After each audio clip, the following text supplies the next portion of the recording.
खड़गे साहब ने कहा कि चूंकि उनको उसमें जो अभी G20 का जो इजलास हुआ उसमें उनको मदऊ नहीं किया गया, वही तो वो मना कर रहे हैं कि भाई मैं तो शामिल हूँगा नहीं, लेकिन जहाँ तक है कि हमें शामिल होना चाहिए इसमें, बहरहाल वरना वो एक तरफा सब कुछ कर लेंगे। दूसरा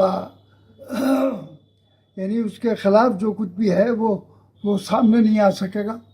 मैं समझता हूँ कि शायद शामिल तो इसमें सभी लोग हो रहे हैं, या मेरा भी इरादा शामिल होने का ही है।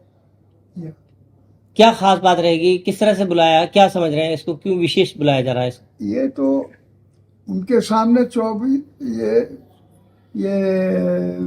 इलेक्शन है सामने 24 का, उस इलेक्शन की वजह से सारी तैयारियों में ये सब लगे हुए हैं। इस वक्त भी जो ये इमरजेंसी के तौर पर उन्होंने इजलास बुलाया है या जिस मकसद से बुलाया है, उनका मकसद सिर्फ इलेक्शन पर रोशनी डालना है कि इलेक्शन का रुख मोड़ने के लिए, और ताकि पब्लिक उनकी तरफ रुजू हो जाए। तो ये सारी बातें की जा रही हैं, लेकिन इससे मैं समझता हूँ इससे फायदा उन्हें होने वाला है नहीं। सांसद जी, पास होने की जो है बात करी जा रही है कि 4 बिलों पर जो है चर्चा जो हो सकती है, जिसमें एक प्रेस रजिस्ट्रेशन है और एडवोकेट है, लेकिन एक माना यह जा रहा है कि एंड टाइम पर, सत्र के एंड टाइम पर जो है सरकार कुछ ना कुछ जो है दूसरी चीजों को जो उसमें इंसर्ट करके जो है सामने ला सकती है। क्या मानते हैं, क्या कुछ? मैं तो यही समझता हूँ कि ये सब धोखा है, और जो कुछ भी इसमें करना चाहते हैं इसके पर्दे के पीछे कुछ और है।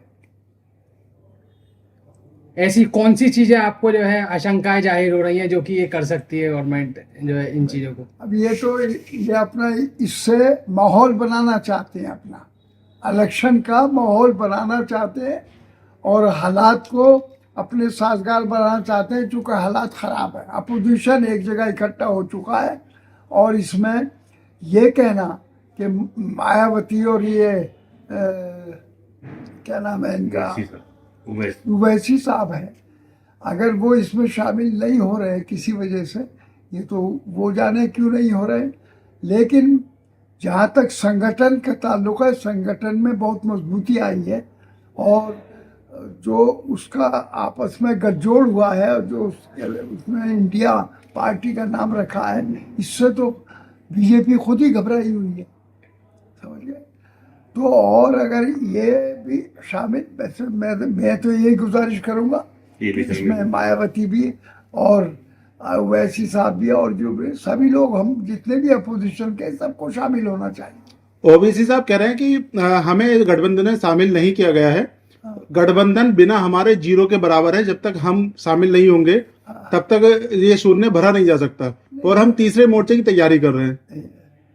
तीसरे मोर्चे की तैयारी करने के समय थोड़ा बहुत नुकसान हो सकता है, लेकिन इससे फायदा नहीं होगा।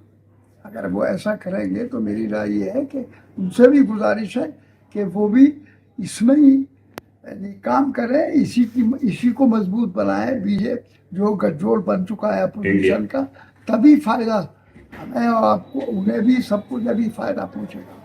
ओबीसी साहब का ये भी कहना है कि केवल तेलंगाना एक ऐसा राज्य है जहां पर मुस्लिम बच्चों को कक्षा 6 से 12 तक के बच्चों को फ्री शिक्षा दी जाती है, इसके अलावा कोई भी ऐसा कांग्रेस का राज्य नहीं है जहां पर उनकी सरकार और शिक्षा मुफ्त हो। अब ये तो देखिए, जब आदमी किसी में शामिल नहीं होता, मुखालिफ होता है, तो सारी बातें कहता है वो, समझिए। लेकिन ऐसा नहीं है, इस वक्त जज्बा हमारा दूसरा है, हमारा मुत्तहिद होना, संगठित होना, और सारी पार्टियों को मिलाकर अपोजिशन को एक ग्रुप बनाना।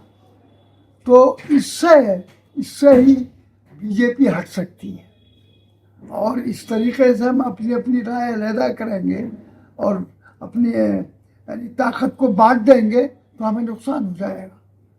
गुजारिश यही है कि अपोजिशन इतनी बड़ी अक्सरियत में मुत्तहिद हो गया, बोल तो ये भी एक कमाल ही है, वरना तो इकट्ठा होना बहुत कोई आसान काम नहीं था।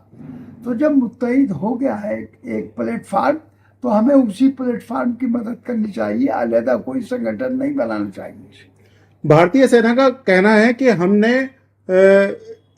जो है आतंकवादियों को भगा भगा कर मारा है, तो आतंकवाद पर क्या कहना चाहते हैं? किसका, किसने कहा? भारतीय सेना की तरफ से बयान आया है। क्या भारतीय सेना की तरफ से? जी कहाँ, तो कहाँ मारा? मतलब ये तो इतनी जमीन हमारी जो चाइना ने दाब रखी है, तो वो कैसे चली गई ऊपर? जब आप अगर उनको मारा है, भगाया है, इस वक्त ये बयान आप इसीलिए दे रहे हैं कि अवाम जो है उनके खिलाफ है, वो उसका रुख हमारी तरफ मुड़ जाए, बस ये चाहते हैं। क्या मुबारकबाद देना चाहेंगे? भाई जन्मदिन किसी का भी हो तो भाई उनकी उम्र के लिए मुबारकबाद दी जाती है कि वो अच्छे काम करें। नीतीश कुमार ने टीवी एंकरों का बहिष्कार किया था, अब उन्होंने कहा है कि मैं पत्रकारों के साथ हूं, तो क्या कहना चाहते हैं इस तरह के मामले को लेकर? पता नहीं किस मसले से वो कर रहे हैं, मेरी समझ में अब बात आ रही नहीं, ये ऐसा क्यों कहा जा रहा? अब ये नीतीश कुमार की अभी ये नई बात अभी सामने आई है, तो बहरहाल मैं समझता हूँ कि इस बात पर वो गौर करके खुद ही सही फैसला करेंगे।